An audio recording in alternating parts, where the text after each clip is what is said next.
নমস্কার বন্ধুরা, আজকে আমি আপনাদের সাথে আলু দিয়ে রুই মাছের দারুণ স্বাদের রেসিপি শেয়ার করছি। বানানো যেমন সহজ, খেতে ভীষণই মজার হয়। রুই মাছের এই একটি পদ দিয়ে এক থালা ভাত কখন যে শেষ হয়ে যাবে বুঝতেই পারবেন না। একবার হলো বাড়িতে অবশ্যই ট্রাই করবেন। তাহলে আসুন রেসিপি শুরু করি। রান্নাটা করার জন্য সবার প্রথমে এখানে আমি 6 পিস রুই মাছ নিয়েছি। মাছগুলোকে আমি আগে থেকে ধুয়ে রেখেছি। ধোবার পরও মাছের গায়ে একটা তেল তেলে ভাব থাকে, মানে নালা নালা মতো একটা ভাব থাকে। এই ভাবটা কাটানোর জন্য এখানে হাফ চামচ মতো লবণ আর দিয়ে দেবো অর্ধেকটা লেবুর রস। খুব ভালো করে মাছের গায়ে মাখিয়ে নেব। আচ্ছা, এখানে আমি আরও একটা কথা বলে দিচ্ছি। আমি এখানে কিন্তু রুই মাছটা নিইনি, যেটা আমেরিকান রুই সেই মাছটাই নিয়েছি। আর আমেরিকান রুইটা একটু তেলতেলে ভাব থাকে, গায়ে একটু পিছলা পিছলা ভাব থাকে। এইগুলো কাটানোর জন্য এই টিপসটা অবশ্যই ফলো করবে। আমি এখানে আমেরিকান রুই দিয়ে রেসিপিটা করে দেখাচ্ছি। আপনারা চাইলে রুই মাছ বা কাতলা মাছ দিয়েও এই রেসিপিটা করতে পারবেন। তো এখন জল দিয়ে খুব ভালো করে কষলে কষলে মাছটাকে ধুয়ে নিতে হবে। এইভাবে ধুয়ে নিলে মাছটা একেবারে পরিষ্কার হয়ে যাবে, কোনো নালা ভাবও থাকবে না। তো মাছটাকে আমি খুব সুন্দর করে ধুয়ে নিয়েছি। আর আপনারা দেখতে পাচ্ছেন মাছটা একদম সাদা সাদা হয়ে গেছে, সুন্দরভাবে ধোয়া হয়ে গেছে। মাছটাকে ম্যারিনেট করার জন্য হাফ চামচ মতো লবণ দেব আর দিয়ে দেবো হাফ চামচ মতো হলুদ।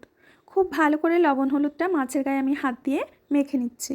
এখানে আরও একটা টিপস আছে, যার জন্য মাছটা তেলে দেওয়ার পরে ছিটকাবে না। অনেক সময় দেখা যায় মাছ ভাজার সময় তেলটা ছিটকে গায়ে লাগে। তো এর জন্য আপনারা লবণ হলুদটা মাখার সময় তার সাথে সামান্য সর্ষের তেল দিয়ে খুব ভালো করে মাছটাকে মেখে নেবেন। তাহলে দেখবেন যে মাছ ভাজার সময় আর তেল ছিটকাবে না। তো খুব ভালো করে আমি মাছটাকে মেখে নিয়েছি। এখন ঢাকা দিয়ে মোটামুটি 5 মিনিট মতো রেখে দেব। মাছের ঝোলের আলু কাটার জন্য আমি 3টে আলু নিয়েছি। এখানে মিডিয়াম সাইজের 3টে আলু নিয়ে আলুটাকে ঠিক প্রথমে এইভাবে কেটে নিতে হবে, মানে আড়াআড়িভাবে কেটে নিয়ে তারপরে একটা আলুকে 6 টুকরো করে নিতে হবে। আমি এখানে একটু মোটা মোটা করে আলুগুলো কেটে নিচ্ছি। ঠিক এরকম করে আলুগুলোকে কেটে নেব। তো আলুগুলো কেটে ভালো করে আমি ধুয়ে নিয়েছি। একটা কড়াই বসিয়ে দিয়ে কড়ার মধ্যে দিয়ে দেব সর্ষের তেল। আমি বেশ খানিকটা তেল একবারই দিয়ে দিচ্ছি, যাতে পুরো রান্নাটা আমার এই তেলেই হয়ে যায়। মাছ ভাজার সময় অবশ্যই কড়াইটাকে খুব ভালো করে গরম করে নিতে হবে, আর তেলটাকেও খুব ভালো করে গরম করে নিতে হবে। এবার গরম তেলের মধ্যে একে একে মাছগুলো আমি ছেড়ে দিচ্ছি। এখানে কড়াই আর তেল যদি খুব ভালো করে গরম করা না হয় তাহলে কিন্তু মাছগুলো কড়াইতে লেগে যায় আর উল্টানোর সময় ভেঙে যায়। তো একটা পাশ লাল করে ভেজে নেবার পর আমি মাছগুলোকে উল্টে দিচ্ছি। আর আপনারা দেখতেই পাচ্ছেন মাছগুলো কিন্তু একটুও ভেঙে যাচ্ছে না বা কড়াইতে লেগে যাচ্ছে না। তো আমি অপর পাশটাও একইভাবে লাল করে ভেজে নিয়েছি। এখন কড়াই থেকে তুলে নিচ্ছি। এখানে কিন্তু মাছগুলোকে লাল করে ভাজবেন, কিন্তু খুব কড়া করে ভাজবেন না, তাহলে কিন্তু মাছগুলো খেতে ভালো লাগবে না। ঠিক এরকমভাবে ভেজে নিতে হবে। এখন ওই তেলের মধ্যে দিয়ে দেব কেটে রাখা আলু।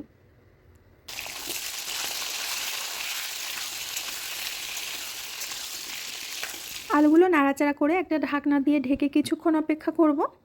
কিছুক্ষণ পরে আমি ঢাকনাটা খুলে নিচ্ছি। এইভাবে ঢেকে ঢেকে আলুগুলো ভাজলে আলুটা কিন্তু সুন্দরভাবে গলে যাবে। আলুগুলোকে আমি এরকম লাল লাল করে ভেজে নিয়েছি।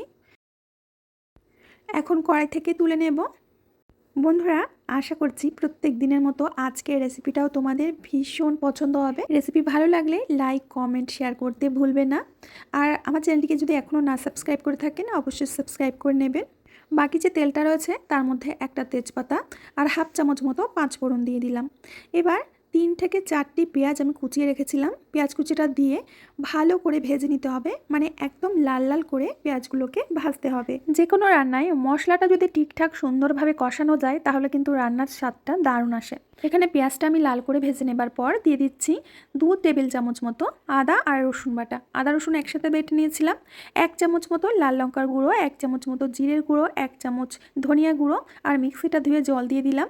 দিয়ে দেবো হাফ চামচ হলুদ, হাফ চামচ লবণ, মানে লবণটা আপনাদের স্বাদ মতোই দেবেন। এবার মশলাটাকে খুব ভালো করে কষিয়ে নিতে হবে।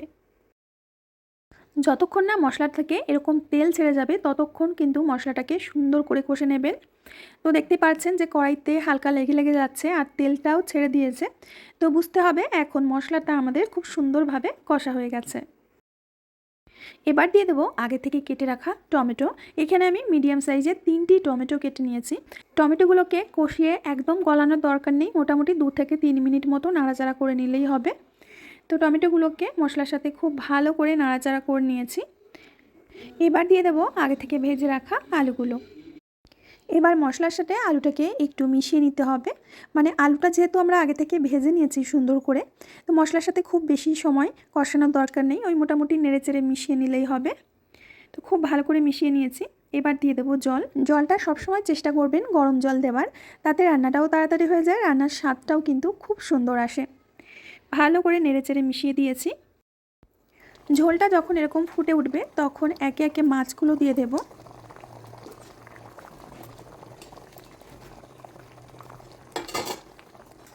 হালকা করে একটু নেড়ে মিশিয়ে দেব।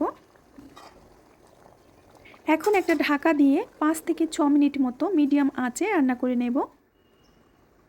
প্রায় 6 মিনিট পর আমি ঢাকনাটা খুলে নিচ্ছি। যেহেতু আলুটা গলে গেছে, মাছটাও অনেকটা নরম হয়ে গেছে, এখন খুব বেশি একটা নাড়াচাড়া করা যাবে না, এভাবে খুন্তি দিয়ে হালকা হাতে নেড়ে দিতে হবে।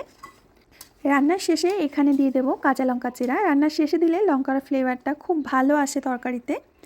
আর দিয়ে দেবো হালকা করে একটু ধনেপাতা কুচি, পছন্দ না হলে দেবার দরকার নেই। এবার কড়াইটা ধরে একটু হালকা করে এইভাবে ঝাঁকিয়ে নেব। এবার গ্যাসের ফ্লেমটা বন্ধ করে দিয়ে ঢাকনা লাগিয়ে দিয়ে রেখে দেব 5 মিনিট মতো। 5 মিনিট পর আমি তোমাদের দেখিয়ে দিচ্ছি যে কতটা সুন্দর হয়েছে। আমি একটা বাটির মধ্যে নামিয়ে নিয়েছি। অনেকে বলে আমেরিকান রুইতে নাকি একটা আষ্টে গন্ধ আসে, তো আপনারা যদি মাছটা এইভাবে রান্না করেন গন্ধ তো আসবেই না, আর এর স্বাদ হয়ে যাবে দ্বিগুণ। আর দেখতেই পাচ্ছেন এটা দেখতে কতটা পরিমাণে লোভনীয় লাগছে। এই শীত গরমের দুপুরে, শীত গরমই বলতে পারেন কারণ এখন না শীত না গরম, এই সময়টা কিন্তু খুব ভালো লাগে। আর এই সময়ের এই দুপুরে যদি গরম গরম ভাতের সাথে এরকম রুই মাছের আলু দিয়ে ঝোল পাওয়া যায়, তাহলে আর অন্য কোনো পদের প্রয়োজনই পড়বে না। তো বন্ধুরা, আশা করছি প্রতিদিনের মতো আজকের রেসিপিটাও তোমাদের অনেক ভালো লেগেছে। ভালো লাগলে প্লিজ কমেন্ট করে জানাবেন, ছোট্ট করে একটা লাইক করবেন আর বন্ধুদের সাথে শেয়ার করবেন। আমি আজ এখানেই বিদায় নেব। আবার আসবো নতুন রেসিপি নিয়ে। ততক্ষণের জন্য সবাই ভালো থাকবেন, সুস্থ থাকবেন।